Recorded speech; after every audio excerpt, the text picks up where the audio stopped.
All right, we're into protocol number 5, which is inflammation. During this, I like to use more infrared. I think it's really good as far as pushing the inflammation and helping the body to get that out. So I'm going to start with infrared.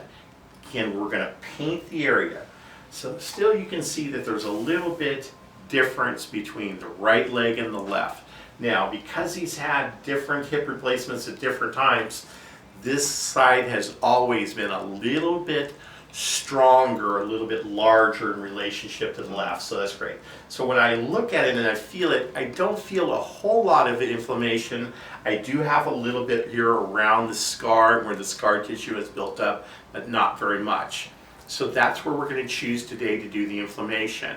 So we're going to start with number 5, inflammation. Again, we're going to start on infrared.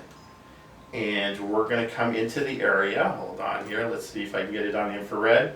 And just relax. There we go. Thank you. And so we're going to come into this area again, painting, looking at decreasing the inflammation. It's the laser that stimulates the cells and the nerves to help the healing process, which is the coolest thing. So one of the greatest studies I ever saw was J.J. Andrews, who did a study when she did this where she was doing this with mice, and what she did is she created a lesion or crushed cranial nerve 7 here, which would cause you to have Bell's palsy. Then she went back and she lasered the rats, and not only did she find that the rats and the Bell's palsy went away, but that peripheral nerve that was crushed actually recovered much, much faster, which you'd expect. Now, she went back and did a second study, same results, but this time they went and dissected those areas in the brainstem where the pain inhibitory centers are, and she found out this peripheral nerve that was being lasered stimulated all the way deep into the nervous system and actually caused those central neurons to live. So 66% more neurons lived after crushing the facial nerve than not lasering. That was very wowish for me because there are 3 pain inhibitory centers in the body. 1 that runs along the dorsal horn of the spinal cord and 2 in the brainstem. So what I'm lasering here, even for inflammation, my main thing is inflammation, but I'm also lasering the peripheral nerve, which going up through the spinal cord, through that dorsal column, all the way up into the brainstem, which is going to inhibit pain. So it's a double combination. When we have inflammation, the nerves get compressed, right? And that's not good. That causes a mechanical depolarization of pain.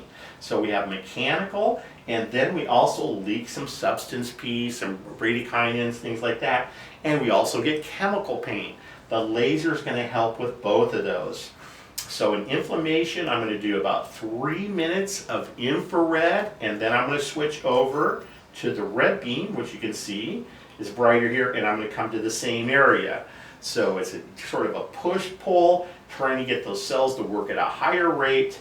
And then one of the things that you'll notice on there when you're doing this particular thing for inflammation is that I might want to come back and do the lymphatics afterwards. So that's a separate protocol. So we have step 1, belly button. Step 2, the nerve. Step 3, the area of involvement, okay? We could also take a percussor. We could put him on a vibrate if he didn't have this hip problem and move it through. We can do some ionic stimulation, pulse electromagnetic field. All these things are wonderful to use in conjunction with the lasering.